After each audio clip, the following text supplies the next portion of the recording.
Hey everyone, welcome to Rec Sports Online Programming. My name is Connor Tuning. I'm one of the program assistants with the outdoor program. You might have seen me around the outdoor center or at the climbing gym, or maybe I've been one of the guides on one of your adventure trips.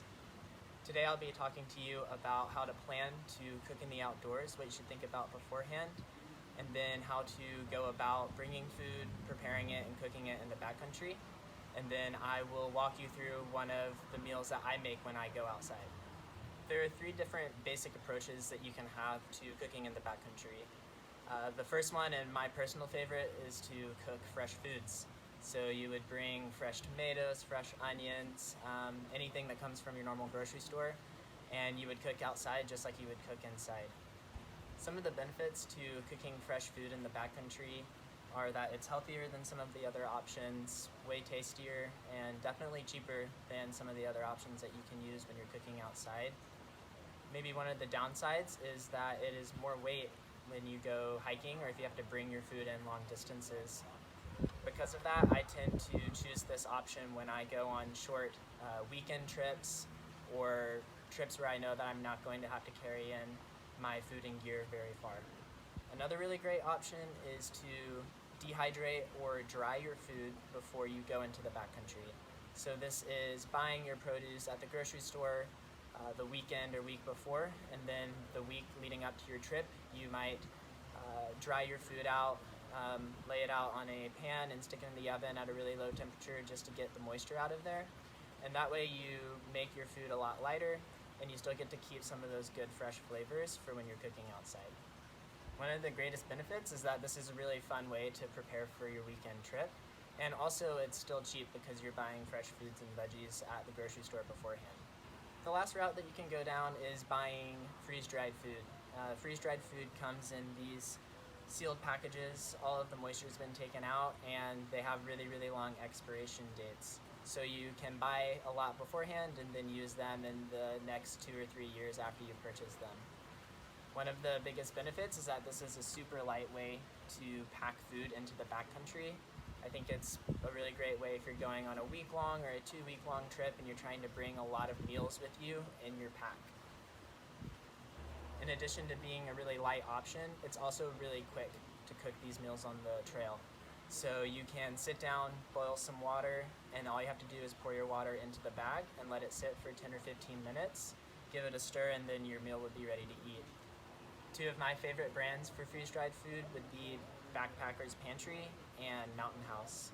Both options have really tasty meals, and Mountain House is really affordable if you're shopping on a budget but still want to go this route.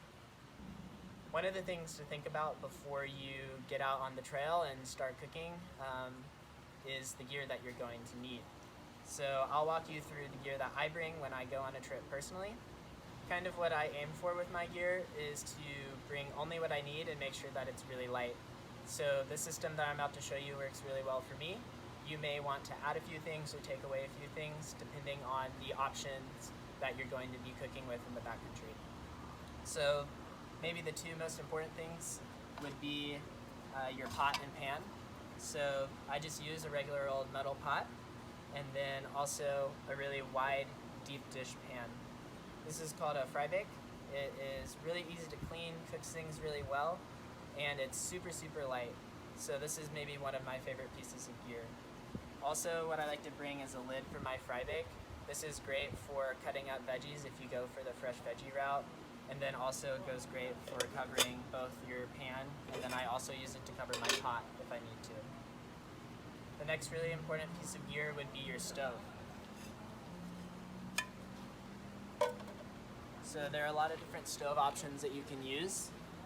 You can use canister stoves, which are great because they're really easy. You normally just need the canister, the stove top, you would screw it on, and then you just turn it on and light it.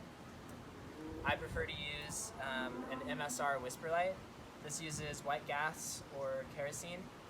It's really great because these are refillable, and they also do really well at high altitudes. Other important pieces of gear would be a spatula or something to stir and scoop with,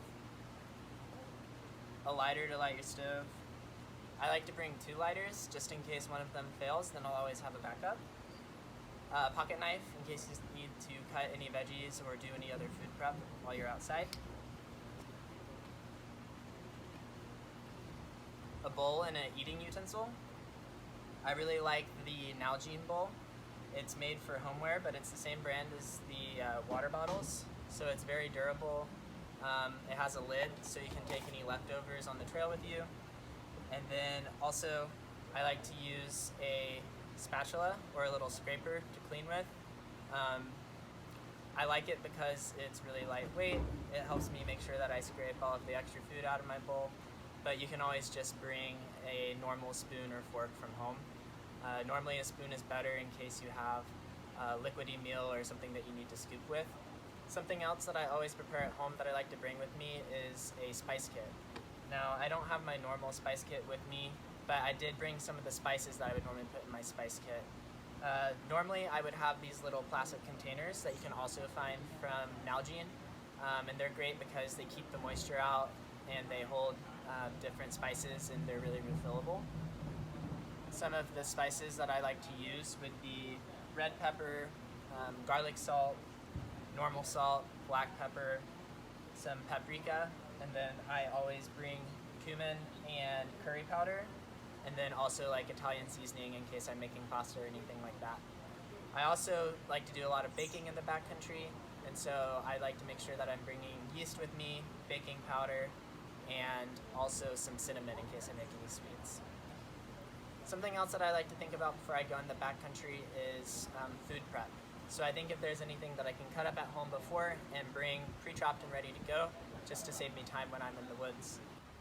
Alright, so now I'm going to show you one of my favorite meals to cook in the backcountry, which is quinoa and black beans with some extra veggies. So we'll be adding in some tomato, onion, spinach, and then I like to add avocado and cheese on top. One of the things that I like to make sure that I do when it's time to sit down and cook is always wash your hands. This is not optional. It's really important that you're maintaining good hygiene when you're in the backcountry, especially if you're going to be cooking for other people. And then the second thing that I like to do is to go ahead and clear out an area to cook in. So I like to lay out my sleeping pad to make sure that I'm cooking out of the dirt and that I have a good comfortable area to cook in and lay everything out. And then I also make sure that I grab all of the utensils and cooking gear as well as the food that I'm going to be needing so that I don't have to get up and walk around the stove or leave it unattended while I'm cooking. I can just kind of sit down where I'm going to be and I can always cook. So let's go ahead and get started cooking. I'm cooking with the Whisper Light tonight, and so the way that you would start this stove is it uses pressure to pump liquid fuel into the stove area, and then there's a little and then there is a pipe that heats up and turns that liquid into gas and vaporizes it. So in order to get this going, you have to pump some liquid into the bottom of the stove. I give maybe 10 pumps.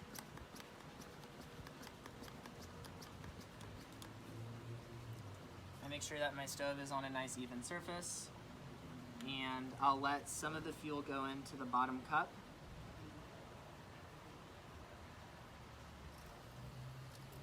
And then turn off the fuel. So now I have some fuel sitting in the bottom of this cup here. And then something that is nice is to put out maybe a metal sheet. This is a windbreaker, but I'm going to use it to go underneath my stove tonight to keep all the gas off of my parents' lawn.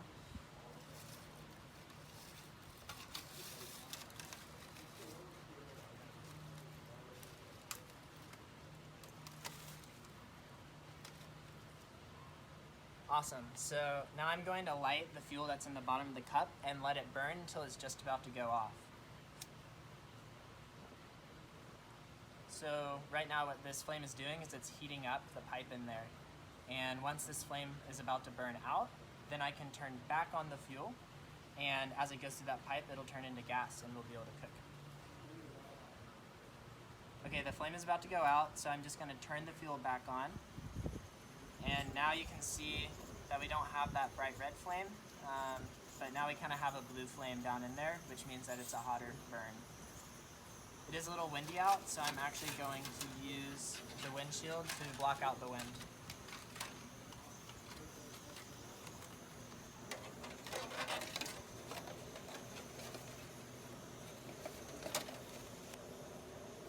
Okay, so now that our stove's going, we want to conserve as much fuel as possible, especially if we're in the backcountry for a while.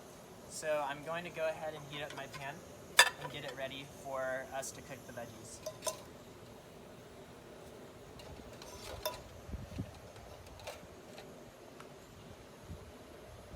I'll go ahead and add my olive oil.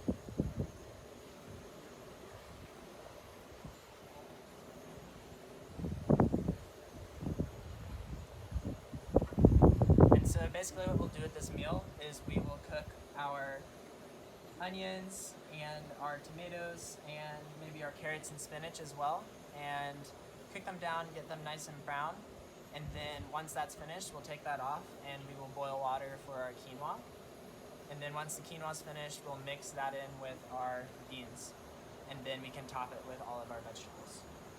So I'm gonna go ahead and turn down the heat on my stove and then throw in my onions.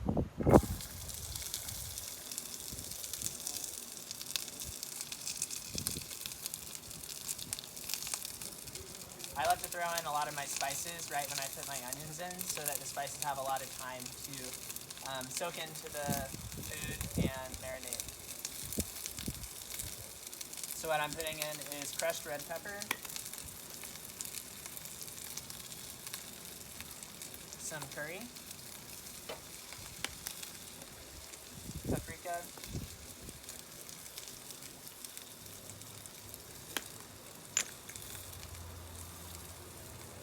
a little bit of salt,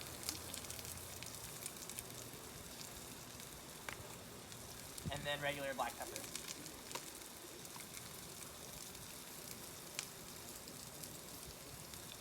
One thing that I found is that it's really hard to go too heavy on the spices when you're cooking outside.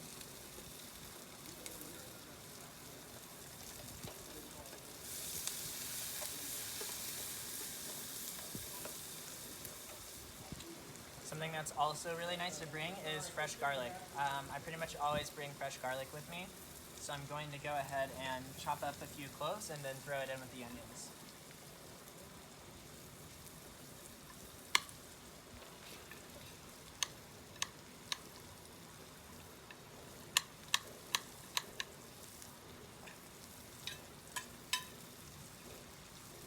I'll go ahead and chop up my tomato too so that I can add that in.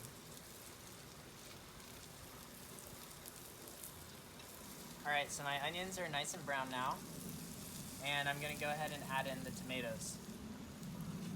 As far as quantity, it all just kind of depends on how many people you're cooking for.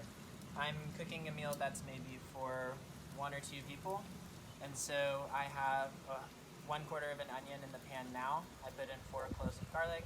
I have 1 whole small tomato, and I chunk them up into big pieces just because I like them that way.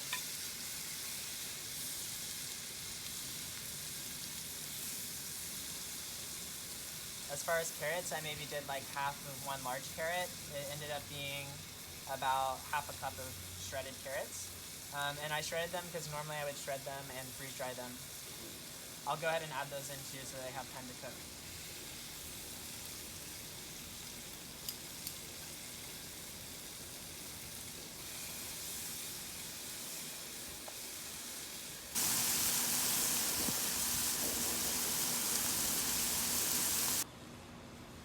Alright, so it's been about 5 minutes since I put the tomatoes in, and I really like the consistency. It's kind of a good sauce that'll top our quinoa and our beans. And so I'll go ahead and throw the spinach in just for maybe 30 seconds or a minute to brown it and wilt it.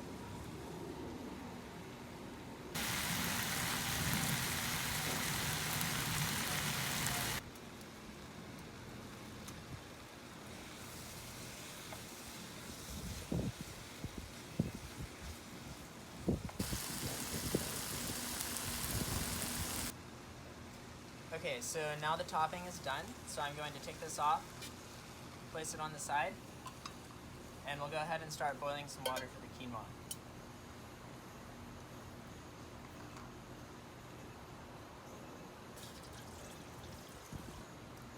I'm using canned beans because I didn't have any dehydrated or dried beans. One thing that I would warn against if you are going to bring beans with you into the backcountry is to not bring raw beans. Raw beans take a really long time and will definitely eat up your fuel while you're cooking outside. So one thing I would recommend is either get a can of beans, and if you have a dehydrator, then go ahead and dehydrate those beans. It'll be way lighter than bringing a can of food with you in the backcountry and less trash.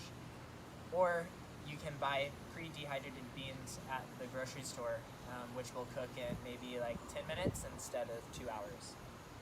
Alright, so the water's boiling now, so I'm going to go ahead and add my quinoa. And this is about half a cup of quinoa. The serving size said a fourth a cup was one serving. So this could go anywhere from feeding one really hungry person to two really not hungry people. Usually when you're outside, you're going to be eating a little bit more than you would be eating inside, so you should think about that when you think about serving size and how much to cook.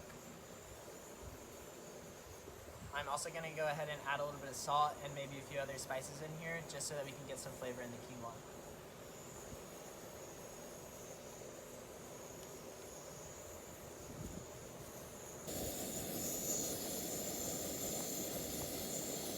Alright, so our quinoa is almost done, and I'm going to go ahead and add our black beans into the mix so they can heat up as well. Like I said, if you're using dehydrated or pre-dried beans, then you'll definitely want to add these into your boiling water before you add your quinoa.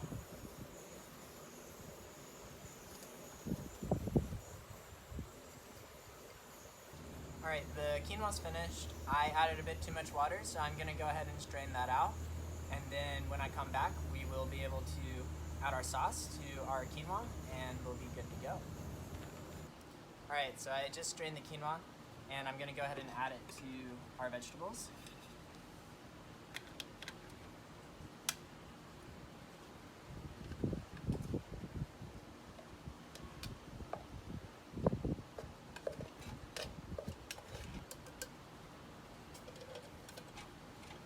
Give that a quick mix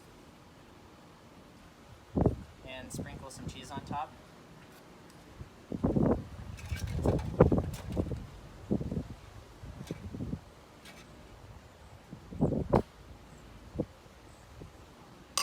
Maybe stir that in as well.